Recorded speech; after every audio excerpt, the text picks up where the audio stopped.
Low this is the question and you have to find out the value of this determinants. तो इसको कैसे solve करोगे? 18, 40, 89, 40, 89, 198, 89, 198 and 440 suppose कर लो ये दिया है। तो how to calculate the value of this determinants, कैसे सॉल्व होगा? क्या किया जाए?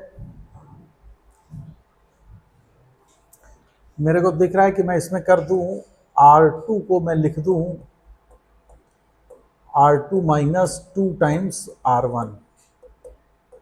तो क्या बनेगा? R1 तो मैं ऐसे लिख दे रहा हूं, दैट इज 18, 40, 89। इसका 2 टाइम्स इसमें सब्ट्रैक्ट करेंगे तो 18, 36, तो ये आ जाएगा 4, 40 दूनी 80। तो 80 का बाई 89 माइनस 80 कितना हो जाएगा? 9। 89 इंटू 2 कितना होगा? 178। और 178 माइनस 198 से करेंगे तो 20। बोलो। और R3 को हम लोग लिख दें R3 minus 2R1, 2R2। R3 को मैं लिख दे रहा हूं R3 माइनस 2R2। तो देखो 40 इंटू 2 80, तो 89 माइनस 80 कितना होगा? 9। 89 इंटू 2 और 198 से करेंगे तो दिस कम्स टू बी 20। और ये कितना होगा? 198 इंटू 2 396, और 440 माइनस 396 तो 44। क्यों भाई? ये आ जाएगा डिटर्मिनेंट्स की वैल्यू। Is it okay? अब हम लोग इसको कैसे सॉल्व करें? अब इसको थोड़ा और सिंप्लीफाई करने के लिए मैं क्या लिख दूं कि C, यहां पे देखो C2 को मैं लिख दूं C2 माइनस 2C1। तो C2 माइनस 2C1 करेंगे तो ये 2 टाइम जाएगा तो कितना हो जाएगा? This is 18, 4, 9। 18 दूनी 36, 4 40, दिस इज 4, 4 दूनी 8 और 1 9, 1, 9 दूनी 18, 2। Is it okay? इसी तरह से हम लोग C3 को लिख दें, that is C3 minus 2C1 2C2। समझ में आ रहा? तो 40 दूनी 80, तो ये आ जाएगा 9, 9 दूनी 18, 2 20, 40 दूनी 80, 4। अब ये आ गया मेरा। अब इस डिटरमिनेंट्स वैल्यू तो इजीली हम लोग कैलकुलेट कर सकते हैं। मान लो अगर हम जीरो नहीं भी बनाना चाहें, है ना, या इसमें इसको 2 टाइम्स हम सब्ट्रैक्ट कर दे तो देखो ये 0 बन जाएगा, ये 0 बन जाएगा। तो मैं इसको यहाँ पे लिख दूँ कि R3 को R3 माइनस 2R1, 2R2। तो R1 हम ऐसा सच लिख रहे हैं, दैट इज 18, 4, 9, 412। इसका 2 टाइम्स इसमें सब्ट्रैक्ट करेंगे तो ये आ जाएगा 1, ये आ जाएगा 0 एंड दिस इज 0। अब हम लोग किसके अबाउट इसको ओपन कर दें? R3 के अबाउट, है ना। तो 1 इंटू 18 माइनस 16, तो दिस कम्स टू बी 2। तो इस डिटर्मिनेंट्स की जो वैल्यू थी वो कितनी थी? 2। तो हमने सिर्फ एलिमेंट्री बेसिक प्रॉपर्टीज यूज करी, and with the using the elementary properties we can find that the value of this determinant is 2। समझ में आया? बोलो भाई, is it okay? बोलो भाई। Next question. इस क्वेश्चन को कैसे करेंगे? क्वेश्चन आपका है a minus B minus C 2b 2c 2a b minus C minus A 2c 2a 2b c minus A minus B, और इसकी वैल्यू प्रूफ करनी है a plus B plus C का होल क्यूब। तो सबसे पहला क्या दिख रहा है हम लोगों को?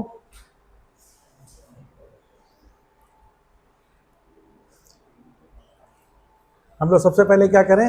R1 को R1 plus R2 plus R3 कर दें। तीनों को अगर ऐड करोगे तो देखो यहां क्या बन जाएगा? a प्लस बी प्लस सी। इस जगह जब ऐड करोगे तो a plus B plus C, और यहां पे करोगे तो a प्लस बी प्लस सी। तो उसमें से a प्लस बी प्लस सी पूरे से कॉमन आएगा। तो फर्स्ट स्टेप में आपका क्या है? R1 can be written as R1 plus R2 plus R3। क्या ये बात समझ में आ रही? तो इसमें से मैंने क्या कॉमन ले लिया है? A प्लस बी प्लस सी। ये आपको समझ में आ गया होगा। तो यहाँ 1 1 और 1 हो जाएगा। This is 2b, this is b minus C minus a, this is 2b, this is 2c, 2c, c minus a minus b। Is it okay? अब हम लोग क्या करें? Just subtract this and this one. मतलब C2 को मैं लिखूं C2 minus C1 और C3 को लिख दे रहा हूं C3 माइनस C2। तो पहले 1 2b 2c, इसको इससे सब्ट्रैक्ट करेंगे तो ये 0 आ जाएगा। इसको सब्ट्रैक्ट करोगे तो अब देखो b minus C minus A में माइनस 2b जब जाएगा तो ये minus of a plus B plus C दिख रहा है। बोलो। तो it is minus of a plus B plus C. अच्छा, यहां कॉमन में a plus B plus C रहेगा, तो ये याद रखिएगा। और इसको जब इससे सब्ट्रैक्ट करेंगे तो क्या आ जाएगा? 0। अब मैंने दूसरा क्या अप्लाई किया है? C3 को C3 माइनस C2। तो अब मैं सब्ट्रैक्ट कर रहा हूं दिस माइनस दिस, तो ये 1 माइनस 1 जाएगा तो क्या बचेगा? 0। ये इसमें सब्ट्रैक्ट हो रहा, तो 2b minus B plus C plus A, तो this comes to be a plus B plus C. बोलो, समझ में आ रही बात कि नहीं? तो this is a plus B plus C, और ये जब इससे सब्ट्रैक्ट होगा तो minus of a plus B plus C. अब अगर हम फर्स्ट रो के अबाउट इसको ओपन कर दें तो देखिए ये इंटू ये माइनस ये तो 0 हो जाएगा। तो ये दोनों का मल्टीप्लीकेशन क्या दे देगा? a plus B plus C का होल स्क्वायर, और पहले से एक a plus B plus C था तो ये टोटल क्या बन जाएगा? a plus B plus C का whole cube. That you have to prove कि a plus B plus C का होल क्यूब था। बोलो। तो बेसिकली ये क्वेश्चन मैं इसलिए कर रहा हूं कि आप देखिए कि इसमें केवल हमको क्या करना है, बेसिक एलिमेंट्री प्रॉपर्टीज का यूज करके we can evaluate the value of a determinants, है ना। और कोशिश करिए कि एज मैक्सिमम एज 0 हम जनरेट कर सके। और 0 को जनरेट करने के लिए सबसे इंपॉर्टेंट होता है कि कोशिश करो कि किसी भी रो या कॉलम में जितने ज्यादा से ज्यादा हम लोग 1 को जनरेट कर सकें, क्योंकि जैसे ही 1 आ जाता है तो फिर हम लोग इजिली उसको सब्ट्रैक्ट कर सकते हैं। क्लियर है? इस क्वेश्चन को कैसे करेंगे? बहुत अच्छा क्वेश्चन है ये। क्वेश्चन आपको दिया गया है a square plus 1 ab ac ab b square plus 1 bc ac bc c square plus 1 and the value of this determinant is 1 plus a square plus b square plus c square. तो how to solve this determinants?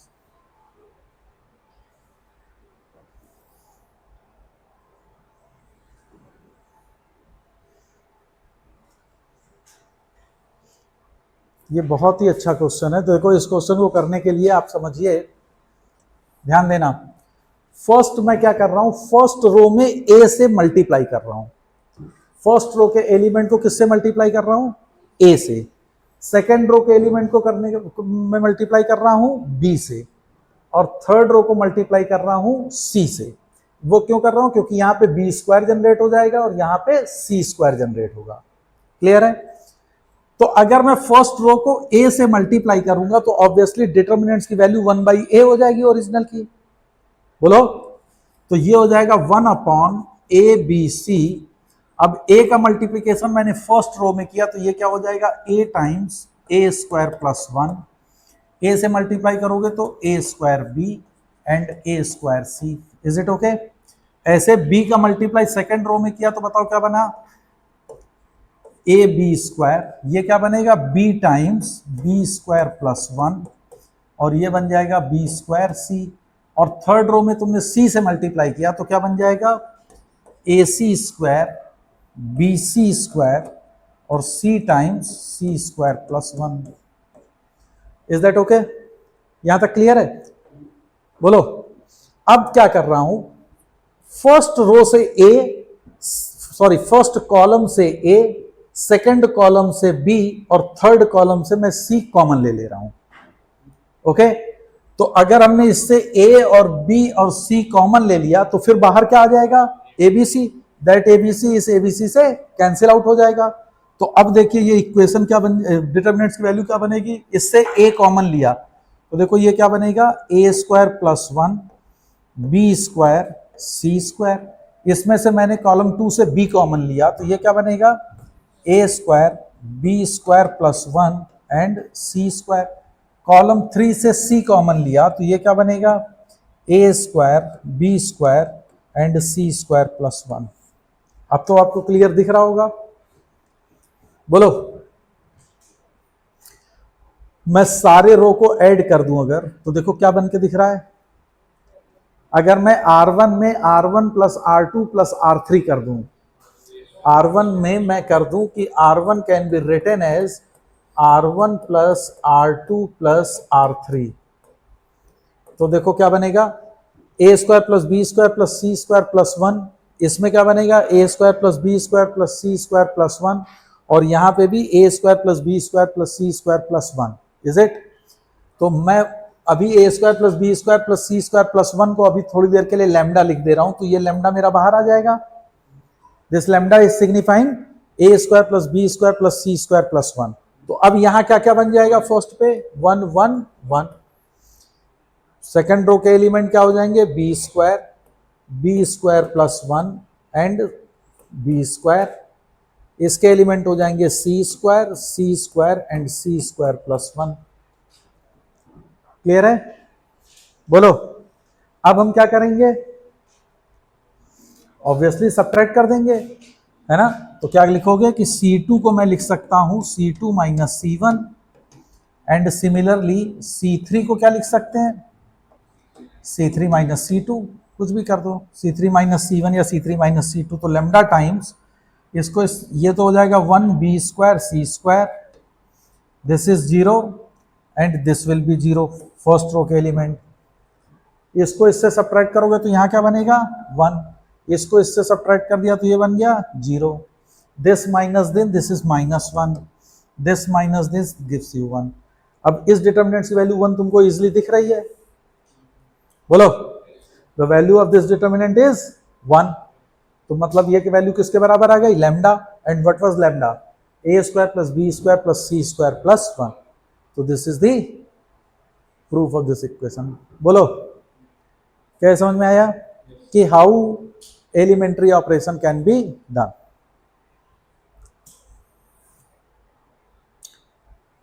अब देखो ये question, इस question को कैसे किया जाएगा, इसको करने से पहले भी हम एक कॉन्सेप्ट पढ़ा देंगे, उसके बाद इसको हम लोग सॉल्व करेंगे। दिस वन, इस क्वेश्चन को जरा देखो क्या कह रहा है, क्वेश्चन कह रहा है if xi is equal to ai bi ci where i equal to 1 2 3 are 3 digits positive integer such that each xi is a multiple of 19, मतलब हर xi जैसे a1 b1 c1 3 डिजिट का एक नंबर होगा, a2 b2 c2 ये भी एक 3 digit number होगा, तो ये सारे नंबर क्या हैं 19 के मल्टीपल हैं, okay. Then for some integer n prove that a1 b1 c1 a2 b2 c2 a3 b3 c3 ये डिटर्मिनेंट्स की वैल्यू इज डिविजिबल बाय 19।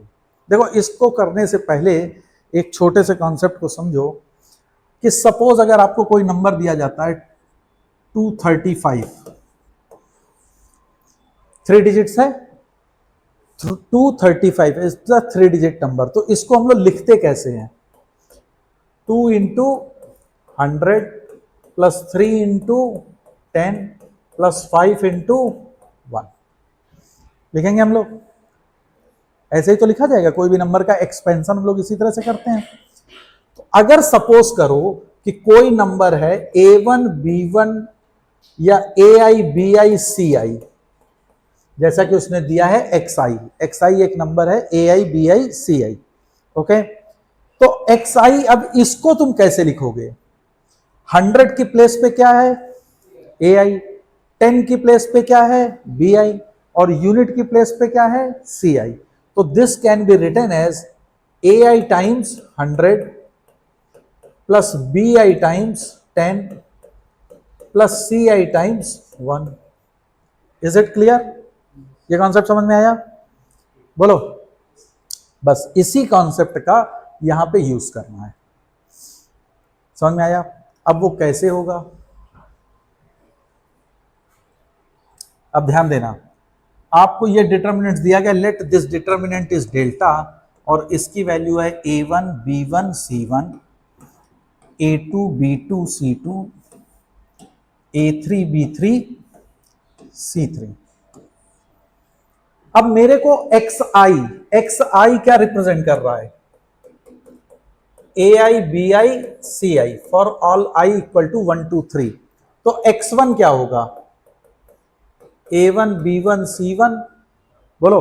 और ये a1 b1 c1 तुम कैसे लिखोगे, 100 a1 plus 10 b1 plus c1, yes और no? अभी हम लोगों ने एक्सपेंशन करके देखा हुआ है ना?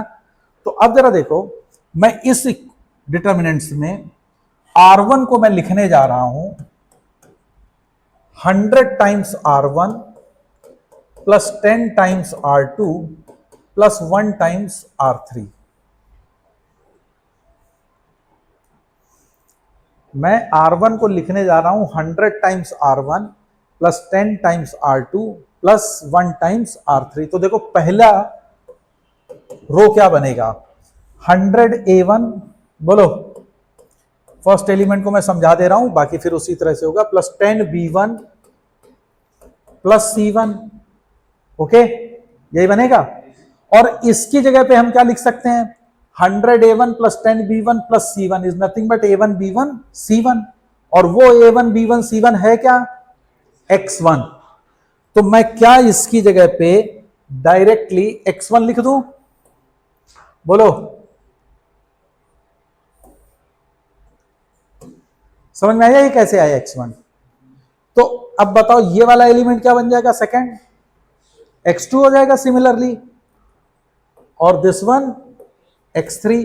बाकी एलिमेंट क्या होंगे, same, b1 b2 b3 c1 c2 c3।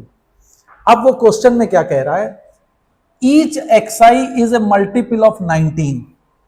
तो xi जो है वो 19 का मल्टीपल है, तो 19 टाइम्स सम लेमडा यूनिट हम लिख सकते हैं, where lambda belongs to integer, बोलो। तो मैं इसकी जगह पे लिख सकता हूं delta is equal to 19 times lambda 1, 19 times lambda 2, 19 times lambda 3, b1 b2 b3। क्या बात समझ में आ रही, c1 c2 c3, where lambda 1 lambda 2 and lambda 3 is nothing but it is an integer, okay. तो अब इसमें से तुम क्या कॉमन ले लोगे फर्स्ट रो से, 19, तो एक डिटर्मिनेंट्स की वैल्यू आ जाएगी। तो क्या मैं ये कह सकता हूं कि ये डिटर्मिनेंट्स 19 का मल्टीपल होगा, और आपको यही प्रूव करना था कि this value of this determinant is divisible by 19। तो yes, the determinant is divisible by 19। तो the basic concept was how to write number in expansion form, and that property has been used in this question। बोलो, समझ में आया?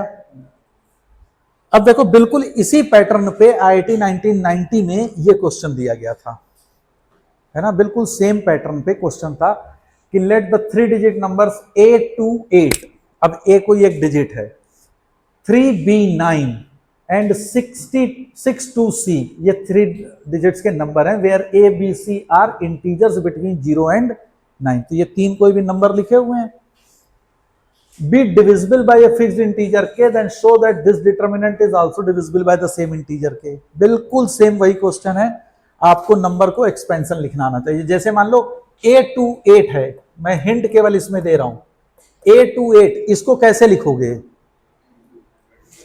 100 times a plus 10 times 2 plus 1 times 8, is that okay, है ना। फिर इसने दिया 3b9, तो ये क्या होगा, 100 times 3 plus 10 times b plus 1 times 9, and lastly is written 6 to c, so that is 100 times 6 plus 10 times 2 plus 1 times c।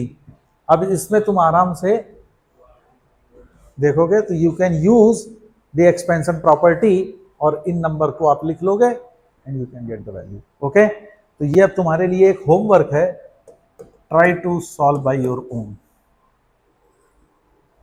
Clear है? यहां तक क्लियर?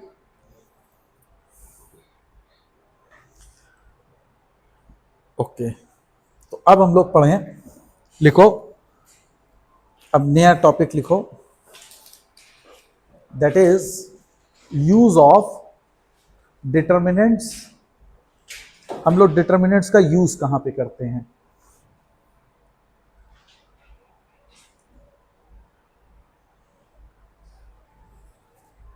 अब देखिए, अगर आपको 3 स्ट्रेट लाइन दी गई हैं डिटर्मिनेंट्स का यूज के लिए कि if a1x plus b1y plus c1 is equal to 0, a2x plus b2y plus c2 is equal to 0 and a3x plus b3y plus c3 is equal to 0, ये 3 लाइंस दी गई हैं, है ना? और आपसे अगर कहा जाए कि ये तीनों लाइन कॉन्करेंट हैं, these 3 lines are concurrent, then concurrent है या हम कह दें कि ये तीनों लाइन एक ही पॉइंट से पास कर रही हैं। और अगर तीनों लाइन एक ही पॉइंट से पास कर रही हैं तो इसका मतलब क्या होगा? इसका एक यूनिक सॉल्यूशन होगा। This system has a unique solution. ये 3 एक ही चीजें होंगी कि this system 3 line system has a unique solution और दे आर कॉन्करेंट और passes through a unique point, है ना? तो ये तभी पॉसिबल है जब ये value of this determinants comes to be 0। इस कैसे आएगा कि फर्स्ट 2 इक्वेशन को आप x और y के लिए सॉल्व कर लीजिए, ठीक है, and put the value of x and y in the equation number 3। अगर वो सेम पॉइंट से पास कर रहा है, कॉन्करेंट है, तो ये क्या हो जाएगा? उसको सेटिस्फाई करेगा। बोलो, x और y की वैल्यू इसको क्या करेगी? सेटिस्फाई करेगी। तो जब आप x और y की वैल्यू पुट करके इसको सेटिस्फाई कराओगे तो you will get the same result which you will obtained by this determinants. समझ में आया? पहले दोनों से, अब इसको आप खुद से कर लेना। जैसे मान लो है कि a1x plus b1y plus c1 is equal to 0 and a2x plus b2y plus c2 is equal to 0। अब इनको x और y के लिए तो इजीली आप सॉल्व कर सकते हो। कोई भी 2 इक्वेशन है x और y के लिए सॉल्व कैसे किया जाएगा? मान लो इसमें से y को एलिमिनेट करना है तो फर्स्ट वाले को किससे मल्टीप्लाई करोगे? b2 से, और फर्स्ट सेकंड को b1 से, और दोनों को सब्ट्रैक्ट कर दोगे, है ना? तो यहां से x की वैल्यू आएगी। Similarly you will find out the value of y। Now put these 2 values in the equation number 3 अगर कॉन्करेंट हैं तो, है ना? और जैसे ही आप चेक करोगे तो the value of this determinants comes out to be 0। तो ये एक मतलब यूज होता है डिटर्मिनेंट्स का कि अगर 3 लाइन सिस्टम दी गई हैं और आपसे कहा जाए कि अगर ये 3 लाइन सिस्टम जो है ये कॉन्करेंट हैं तो कंडीशन क्या बनेगी? The value of the determinants comes to be 0।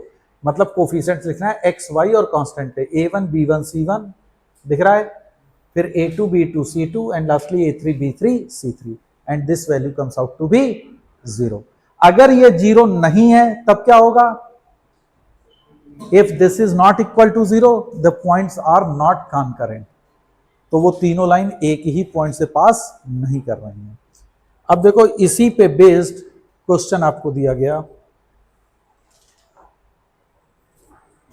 अब देखो, ये क्वेश्चन था कि if the lines ax plus y plus 1 is equal to 0, x plus by plus 1 equal to 0 and x plus y plus c is equal to 0 where a b c being distinct and different from 1 are concurrent, then prove that this value is equal to 1, है ना?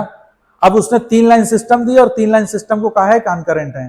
तो अगर ये 3 line system concurrent होंगी तो क्या condition होगी? The value of the determinants क्या होगा? डिटर्मिनेंट्स x के कोफिशिएंट है a, y का coefficient 1, constant term is 1, second में x का कोफिशिएंट 1, y का कोफिशिएंट b, कांस्टेंट टर्म 1, और थर्ड में x का 1, y का 1 और कांस्टेंट है c। This value has to be 0। If the lines are concurrent, then the value of this determinants must have to be 0. Yes or no? नहीं समझ में आया? बोलो भाई, पल्ले पड़ रहा है कि नहीं? तो अब इसको कैसे सॉल्व करोगे? हमको ये वाला फॉर्म चाहिए 1/1 माइनस ए 1 माइनस बी 1 माइनस सी। तो how to solve this one? इसमें पहले जीरो बना लो जितने बना सकते हो, ठीक है। जीरो अगर बनाओगे तो तुम्हारा क्या आ जाएगा इक्वेशन? देखो डेल्टा इज इक्वल टू, इसको इससे सब्ट्रैक्ट कर दे रहे हैं, यहाँ पे a11 this minus this that is 1 minus A, इसको इससे सब्ट्रैक्ट कर दो 0, b माइनस 1 और इसको इससे सब्ट्रैक्ट करोगे तो क्या बनेगा? b minus 1। इसको इससे सब्ट्रैक्ट कर रहे हैं तो 0 और इसको इसमें सब्ट्रैक्ट कर रहे हैं तो c minus 1, this is equal to 0। लिख लो 1 माइनस बी आएगा, ये इससे सब्ट्रैक्ट होगा तो v माइनस 1 आ जाएगा और ये इसमें सब्ट्रैक्ट होगा तो 1 माइनस बी, ये चीज है। हाँ ठीक है, दिस इज 1 माइनस बी और ये हो जाएगा c minus 1। Is it okay? अब क्या कर सकते हैं हम लोग? अब इसको एक्सपेंड कर लो। अगर आप एक्सपेंड करेंगे तो देखो क्या बनेगा, a टाइम्स इसका करोगे तो ये क्या होगा, c minus 1 into b minus 1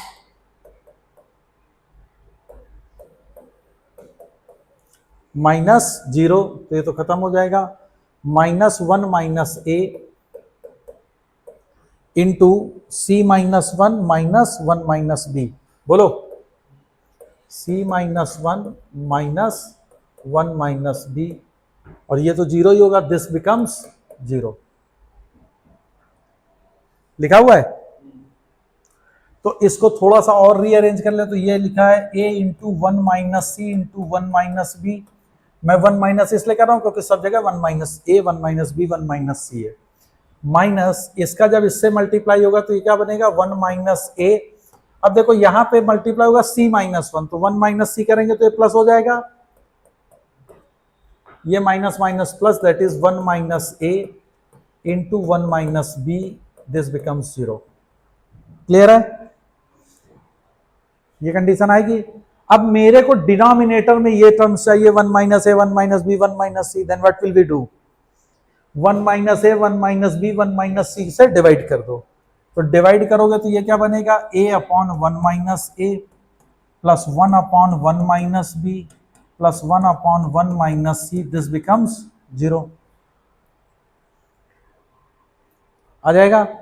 अब मेरे को चाहिए क्या था, 1 अपॉन 1 माइनस ए, और हमको तो ये a अपॉन 1 माइनस है और ये दोनों तो मिल गए, है ना। तो इसके लिए मैं क्या लिखूं, इसको मैं यहां पे माइनस 1 प्लस 1 कर दूं, कोई दिक्कत? तो ये 1 माइनस 1 माइनस ए लिखा हुआ है, बोलो, है ना। समझ में आ रही बात? नहीं समझ में आया? या तुम इसको ऐसे समझना चाहो तो इसको ऐसे कर लो, this is a upon 1 minus A था, मैंने दोनों साइड पे प्लस 1 कर दिया, एक प्लस 1 इस साइड पे और एक प्लस 1 यहां पे। तो ये क्या बनेगा, 1 माइनस ए प्लस ए, क्या बन जाएगा? बोलो भाई, क्या बन जाएगा ये? 1, तो 1 upon 1 minus A plus 1 upon 1 minus B plus 1 upon 1 minus c, this value comes out to be 1. That you have to prove. You prove that 1 upon 1 minus a plus 1 upon 1 minus b plus 1 upon 1 minus c, this value of the determinants comes out to be 1. Okay? समझ में आया?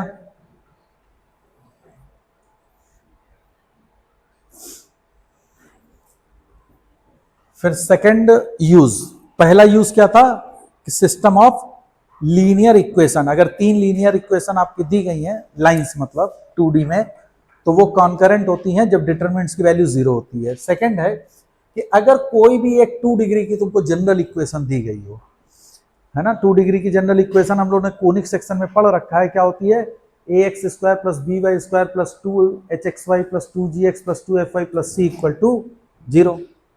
और कहता है कि ये pair of straight line को अगर रिप्रेजेंट कर रही है, किसको? पेयर ऑफ स्ट्रेट लाइन को रिप्रेजेंट करे, तो क्या कंडीशन होनी चाहिए? Okay, pair of straight line. तो always remember the value of this determinants comes to be zero. या ये एक्सप्रेशन क्या है, A B C plus 2FGH minus AF square minus BG square minus CH square, this value comes out to be zero, है ना। याद करने का तरीका क्या होगा, ये इक्वेशन तुमको जनरल इक्वेशन दी गई है, तो इसका सबसे पहले हो गया ए बी और सी प्लस FGH वाले एक साथ लिख लिया 2FGH minus a B c, alphabetical order क्या होता है, ए बी सी, तो माइनस ए माइनस बी माइनस सी। अब FGH का अल्फाबेटिकल ऑर्डर क्या होता है, FGH, तो ए के साथ F स्क्वायर, बी के साथ G स्क्वायर, सी के साथ H square, this has to be zero. याद रहेगा, अल्फाबेटिकल ऑर्डर में लिखना है और इधर FGH को अल्फाबेटिकल ऑर्डर में लिखो, ABC plus 2FGH minus AF square minus BG square minus CH square, this value comes out to be zero. तो अगर ये वैल्यू जीरो है तो ये इक्वेशन किसको रिप्रेजेंट करेगी, पेयर ऑफ स्ट्रेट लाइंस को। किसको रिप्रेजेंट करेगी, पेयर ऑफ स्ट्रेट लाइन। और या इसी की वैल्यू जो आती है वो डिटर्मिनेंट्स में होती है, तो डिटर्मिनेंट्स में क्या होगा, डायगोनल एलिमेंट लिख लीजिए A B C, this is F F, G G and this one is H, तो this has to be zero. ये आप याद कर सकते हो, आइदर दिस और दिस, है ना। तो determinants value of this equation is zero and this shows that the lines represent the pair of straight line. This 2 degree equation represents the pair of straight line. अगर ये delta की value zero नहीं आती है तब फिर हम लोग देखते हैं कि ये पेयर ऑफ स्ट्रेट लाइन नहीं है, तो ये क्या रिप्रेजेंट कर रही होगी, कोनिक को। तो वो कोनिक में फिर तुम्हारा आ जाता है कि सर्कल है, इलिप्स है, हाइपरबोला है, पैराबोला है, तो वो आपने कोनिक में उसको पढ़ रखा है। अब उस पे बेस्ड देखो ये क्वेश्चन है, find the value of lambda if this equation represent a pair of straight line, है ना। क्या equation, 2x square plus 7xy plus 3y square plus 8x plus 14y plus lambda is equal to zero. ये एक आपको 2 degree की general equation दे दी गई है और आपसे कहा जा रहा कि if this represent a pair of straight line then find the value of lambda. कैसे करेंगे इसको, कैसे करेंगे, ए की वैल्यू कंपेयर करो। सबसे पहले ए क्या है 2, बी कितना है, बी वाई स्क्वायर होता है 3, 2hx 2hxy, तो 2h की वैल्यू कितनी है 7, तो व्हाट इज h 7/2, 2gx यहां पे क्या है 8, तो व्हाट इज g 4, 2fy की वैल्यू कितनी होती है 14, 2f की वैल्यू कितनी है 14, तो व्हाट इज f, और c यहां पे क्या है लेम्डा। इसी की वैल्यू मेरे को फाइंड आउट करनी है, तो आप क्या करेंगे, if this represents the pair of straight line then what is the value, a b c, c की जगह पे lambda, f is what is f 7, a के साथ यहाँ g होगा तो g की वैल्यू है 4, यहाँ पे h is 7/2, this value comes to be 0। अब ये वैल्यू तो आप आराम से सॉल्व कर लोगे। Now solve this value and get lambda, solve and get, तो लेम्डा की वैल्यू तुम्हारी आती है अराउंड 8, तो लेम्डा कम्स टू बी 8। आप इसको खुद से सॉल्व कर लेना, हो जाएगा ये। बोलो भाई, समझ में आ रही बात, क्या करना है हमको, कि अगर 2 डिग्री की कोई जनरल इक्वेशन दी जाएगी और ये रिप्रेजेंट कर रही है पेयर ऑफ स्ट्रेट लाइन को, तो आपका value of this determinants must be equal to 0। Okay, तो हम लोगों ने कौन कौन सी दो इसकी कंडीशन अभी पढ़ी है। पहली कंडीशन क्या थी कि दो स्ट्रेट लाइन हैं और 3 स्ट्रेट लाइन अगर दी गई हैं और ये कॉन्करेंट है, मतलब कॉन्करेंसी ऑफ 3 स्ट्रेट लाइन, तो वो तभी पॉसिबल होगा जब वैल्यू ऑफ डिटर्मिनेंट 0 थी और यहाँ पे पेयर ऑफ स्ट्रेट लाइन के बारे में है। Okay, next. अच्छा, अब ये क्वेश्चन है, इस क्वेश्चन को पहले कर लो। ये आईआईटी 1991 में क्वेश्चन आया था, बहुत ही अच्छा क्वेश्चन है, वेरी इंपॉर्टेंट क्वेश्चन। तो इस क्वेश्चन को आप अपना होमवर्क मान लीजिए, ठीक है। अभी जो क्वेश्चन हम लोगों ने करा था 1/1 minus A plus 1/1 minus B plus 1/1 minus c is equal to 1, बिल्कुल सेम पैटर्न पे हमको ये वाला क्वेश्चन सॉल्व करना होगा। क्लियर है ना? तो इस क्वेश्चन को सॉल्व करना तो you will definitely get very good result, और इसकी वैल्यू मेरे को बताना कितनी आएगी। ओके, कि what is the value of this determinants. अच्छा क्वेश्चन है। अब ये क्वेश्चन कैसे करोगे?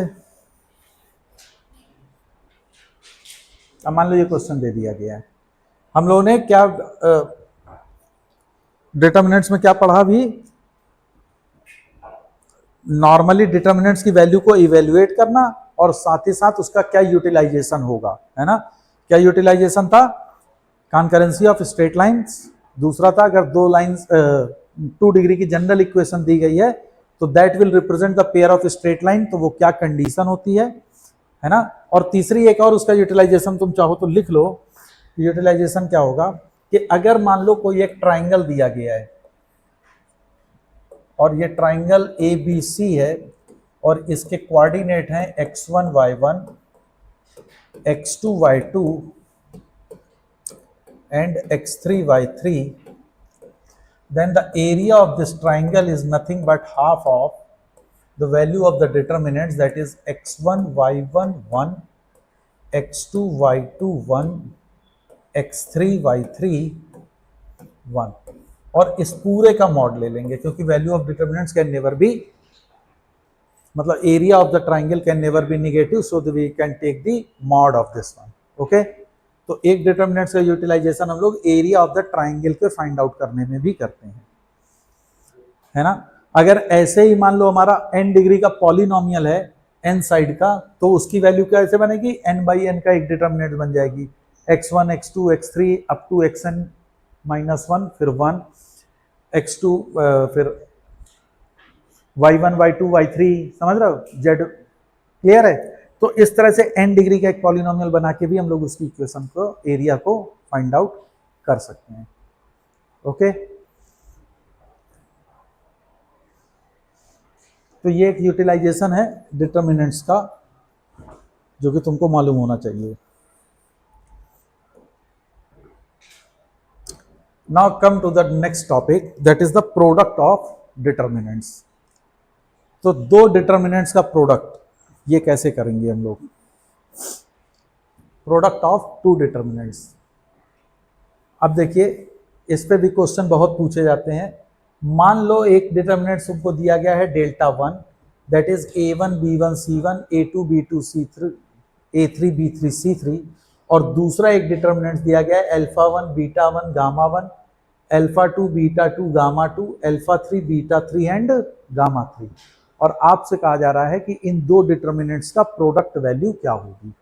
ओके, तो कैसे इसको हम लोग सॉल्व करते हैं? देखो, डिटरमिनेंट्स का प्रोडक्ट समझो, delta 1 into delta 2 that is the product of the determinants. हमेशा याद रखना, जो पहला एलिमेंट जो हम लोग लिखेंगे इस डिटरमिनेंट्स का प्रोडक्ट का जो पहला एलिमेंट होगा, ध्यान रखना, पहले हम लोग ने इसका फर्स्ट रो सेलेक्ट करेंगे।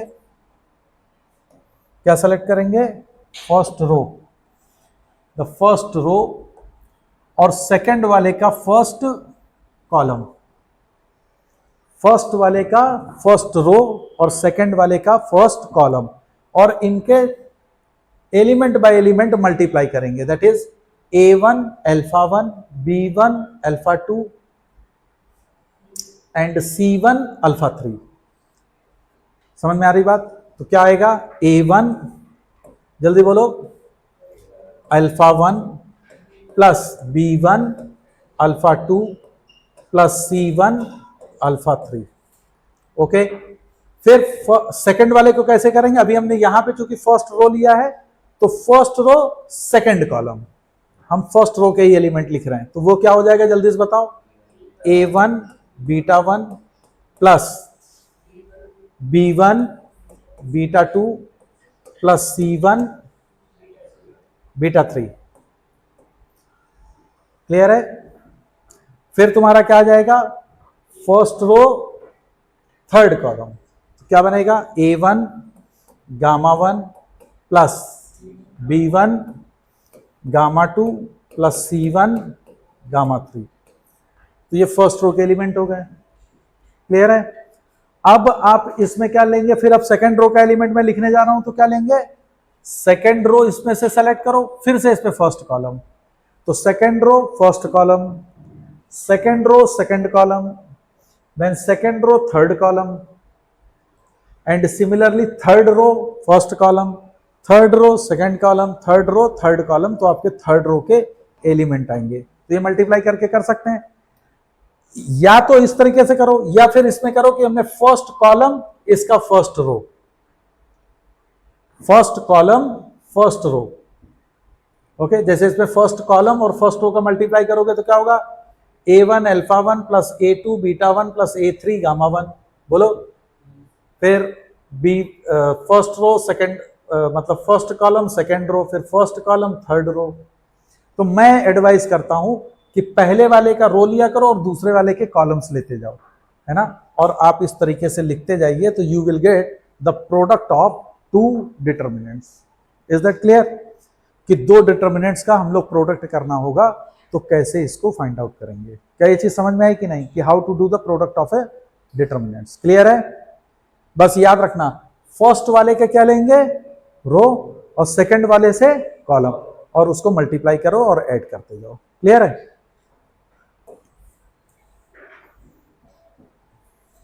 अच्छा, अब जरा देखो, ये एक बहुत इंपॉर्टेंट कॉन्सेप्ट भी है, इसको याद भी रखना, इस पे बेस्ड क्वेश्चन भी तैयार करना। क्वेश्चन क्या है कि अगर मान लो एक डिटर्मिनेंट्स है A1 B1 C1, A2 B2 C2 and A3 B3 C3। Okay, और एक डिटर्मिनेंट्स मैं बना रहा हूं, मान लो D डैश है, वो इसके कोफैक्टर्स का डिटर्मिनेंट है। किसके? इस डिटर्मिनेंट्स के कोफैक्टर्स का डिटर्मिनेंट है। तो इसका कोफैक्टर क्या बनेगा, B2 C2 minus B3 C3। तो मान लो उसको कह देता हूं मैं C1। बोलो, बात समझ में आ रही कि नहीं? हाँ, समझ में आ रही बात? ये C, मतलब यहां C11 ऐसे लिख दो, C12 C13 C21 C22 C23 C31 C32 C33, पहले समझ लो, और यहां पे A11 ऐसे लिख लो। तो ये कोफैक्टर है, ये फर्स्ट एलिमेंट के हैं कोफैक्टर्स, है ना, ये सेकंड रो का, ये थर्ड का। अब जब इसका और इसका मल्टीप्लाई करेंगे, okay, this multiplied by this. देखो, हमेशा एक चीज याद रखना कि वैल्यू ऑफ डिटर्मिनेंट्स जो आती है, वैल्यू ऑफ डिटर्मिनेंट्स क्या होती थी, मैंने कोफैक्टर्स में वैल्यू ऑफ डिटर्मिनेंट्स क्या पढ़ाया था, A11 minus A11 C11 plus A12 C12 plus A13 C13। This comes to be the value of the determinants. पढ़ाया था ये हम लोगों ने। और एक और चीज याद रखिएगा, ये एक तो ये होता है इंपॉर्टेंट, और दूसरा, अगर किसी भी एलिमेंट का दूसरे के कोफैक्टर से मल्टीप्लाई करके अगर डिटर्मिनेंट्स बनेगा, तो उसकी वैल्यू हमेशा जीरो आती है। समझ में आ रही बात? क्या चीज वैल्यू जीरो आएगी? जैसे मान लो कि इसका सेकंड वाले से जब मल्टीप्लाई करोगे, तो तुम्हारा क्या होगा, A11 C21 plus A12 C22 plus A13 C23। तो यहां पे फर्स्ट रो के एलिमेंट है, लेकिन अब यहां पे कोफैक्टर्स किसके हैं, सेकंड रो के एलिमेंट के कोफैक्टर्स हैं। C21 क्या रिप्रेजेंट कर रहा है, सेकेंड रो के फर्स्ट कॉलम का एलिमेंट है उसका कोफैक्टर, और मल्टीप्लाई किससे हुआ है? फर्स्ट रो के एलिमेंट से। इसी तरह से ये फर्स्ट रो का एलिमेंट है, लेकिन ये सेकेंड रो के एलिमेंट के कोफैक्टर से मल्टीप्लाइड है, तो इसकी वैल्यू 0 होती है। ओके, कोफैक्टर के अपने ही एलिमेंट से जब मल्टीप्लाई करके आप सीरीज लिखोगे तो उसकी वैल्यू तो वैल्यू ऑफ डिटर्मिनेंट्स आएगी, लेकिन अगर उसको आप दूसरे के कोफैक्टर से मल्टीप्लाई करके जब जब वैल्यू को फाइंड आउट करोगे तो you will get the result 0। हाँ,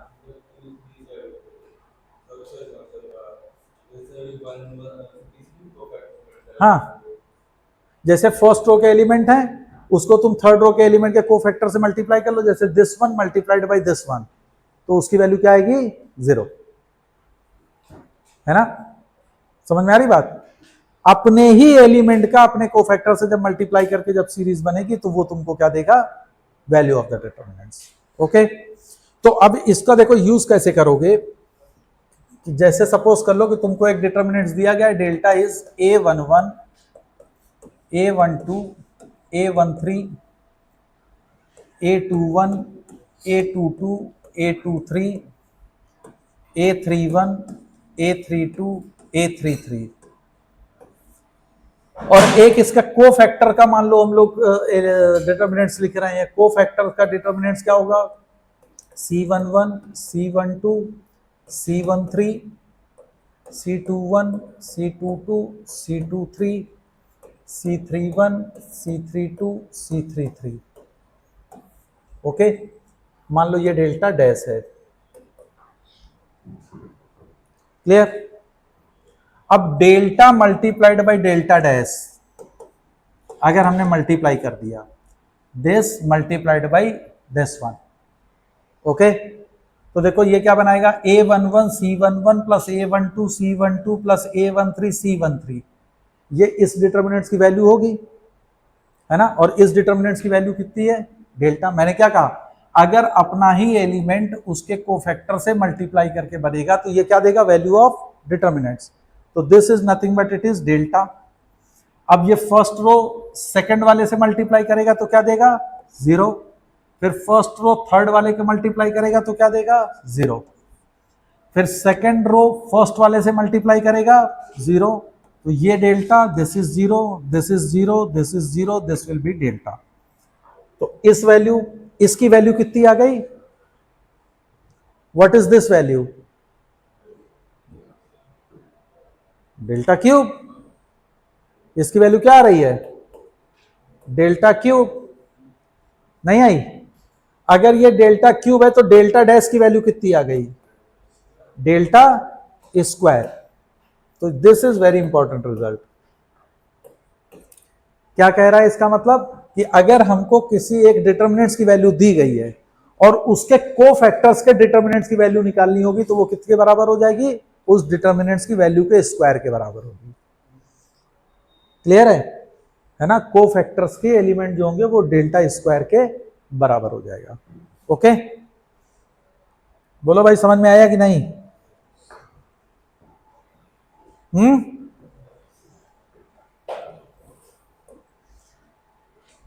अब देखो ये क्वेश्चन, ये इसी का यूज किया गया। ये क्वेश्चन कितना इंपॉर्टेंट है, ध्यान देना। तुमको उसने कहा if 1x x square x square 1 x square 1x इसकी वैल्यू 3 गिवन है, आपसे इस डिटर्मिनेंट्स की वैल्यू पूछ रहा है। कैसे करेंगे इसको? Question is given if this must be equal to 3 then find the value of this determinants. कैसे करेंगे? क्या दिमाग में चलेगा? ये बहुत ही इंपॉर्टेंट क्वेश्चन है, बहुत प्यारा क्वेश्चन। कैसे?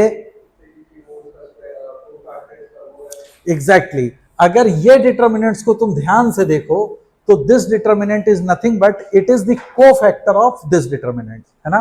कैसे? फर्स्ट का एलिमेंट देखो तो क्या होगा? X cube minus 1। सेकेंड का देखो तो this is x minus x square, this is 0। Third वाला है एक्स स्क्वायर, तो दिस इज एक्स माइनस, बोलो, एक्स स्क्वायर इंटू ये क्या बन रहा है, एक्स माइनस एक्स की पावर 4, तो this is x minus x की पावर 4। फिर इसका कोफैक्टर निकालोगे तो क्या बनेगा, x minus sorry x square minus x square, this goes to 0। Second का एक्स स्क्वायर का क्या बनेगा, एक्स माइनस एक्स की पावर 4। समझ में आ रहा कि नहीं। और थर्ड वाले के लिए क्या बन जाएगा, 1 माइनस एक्स क्यूब, लेकिन ये माइनस साइन के साथ आएगा तो एक्स क्यूब माइनस 1, क्योंकि हम लोग प्लस माइनस चेक करते जाएंगे। बोलो अब इसका कोफैक्टर क्या बनेगा, इस वाले का कोफैक्टर x माइनस एक्स की पावर 4, तो this is x minus x की पावर 4। फिर इसका कोफैक्टर क्या बनेगा, x square minus x square, that goes to be, नहीं इस वाले का, इसका कोफैक्टर क्या बनेगा, 1 माइनस एक्स क्यूब, और ये माइनस साइन देगा तो एक्स क्यूब माइनस 1, तो this will be x cube minus 1। और जब इसका कोफैक्टर देखोगे तो this is x square minus x square, that goes to 0। तो ये वाला डिटर्मिनेंट्स अगर आप देखो तो ये इसका कोफैक्टर का डिटर्मिनेंट्स लिखा हुआ है, लिखा हुआ है। और मैंने क्या बताया था कि कोफैक्टर का जो डिटर्मिनेंट्स होता है उसकी वैल्यू कितनी होती है, जो वैल्यू दी गई होती है उसके स्क्वायर के बराबर होगी। तो अगर उसकी वैल्यू 3 है तो इसकी वैल्यू कितनी हो जाएगी, 9। तो the value of this is 9। तो अगर आप इमीडिएटली देख लो कि ये कोफैक्टर्स है तो सीधे आप लिख दोगे 9 and you will get the answer. नहीं समझ में आया, ओके। तो ये बहुत अच्छा क्वेश्चन है, तो इस क्वेश्चन को ट्राई करो। अच्छा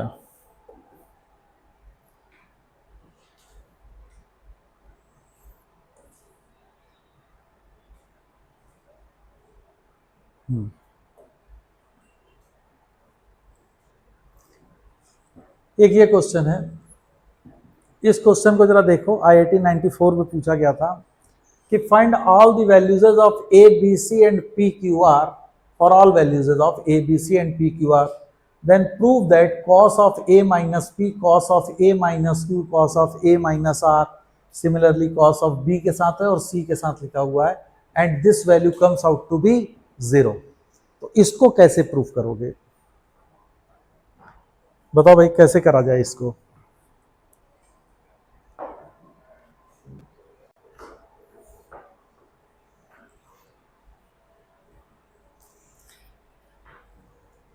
कैसे किया जा सकता है,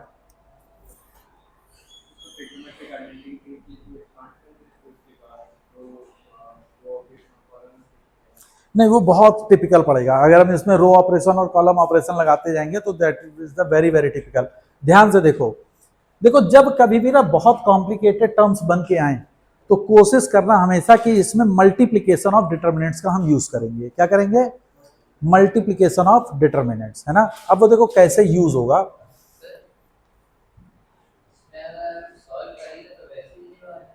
कैसे,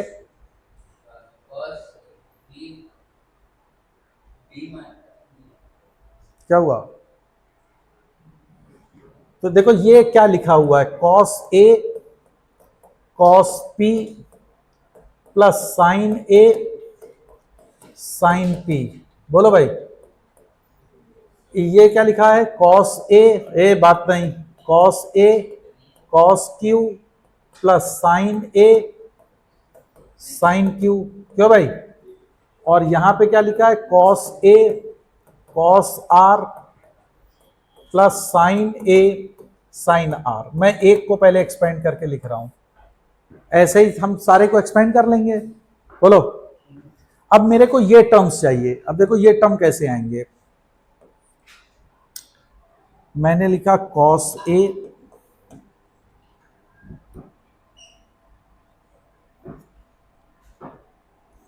कॉस पी कॉस क्यू,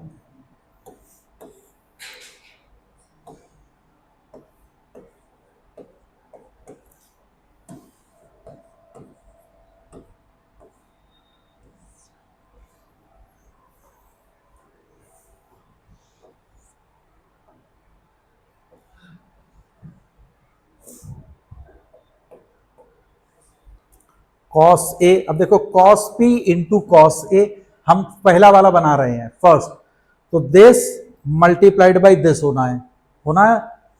तो cos P cos A plus sine A sign P into sine ए, तो दिस इज साइन ए, और यहां पे आप लिख लो साइन पी। समझ में आ रही बात? तो साइन पी इंटू साइन ए, तो देखो ये और ये जीरो और दिस वन इज जीरो, तो this multiplied by this will give you this one. बोलो, देखो ये बनाना सीखना पड़ेगा तुमको, अदरवाइज तो इसको अगर आप करने जाओगे तो हो चुका। Cos A into cos P, तो मैंने यहां पे कॉस पी लिख लिया, तो ये कॉस ए मल्टीप्लाई होगा। सिमिलरली साइन पी का साइन ए से मल्टीप्लाई होगा, और ये जीरो जीरो, तो ये दोनों इसको दे देंगे। अब दिस वाला एलिमेंट का मल्टीप्लाई यहां से होगा, फिर इसका एलिमेंट का मल्टीप्लाई इस साइड से होगा। बोलो, सेकेंड रो में एलिमेंट क्या बने थे तुम्हारे? Cos B cos P plus sine B sine P ना, ऐसे ही यहां के लिखोगे और ऐसे ही यहां के लिख लोगे। अब देखो हमको सेकेंड रो के एलिमेंट लिखने हैं, इस एलिमेंट को लिखना है, तो इसके लिए मैंने क्या लिखा? कॉस पी का मल्टीप्लाई किससे होगा? यहां मैं सेकेंड वाले को लिख रहा हूं, तो कॉस बी और साइन पी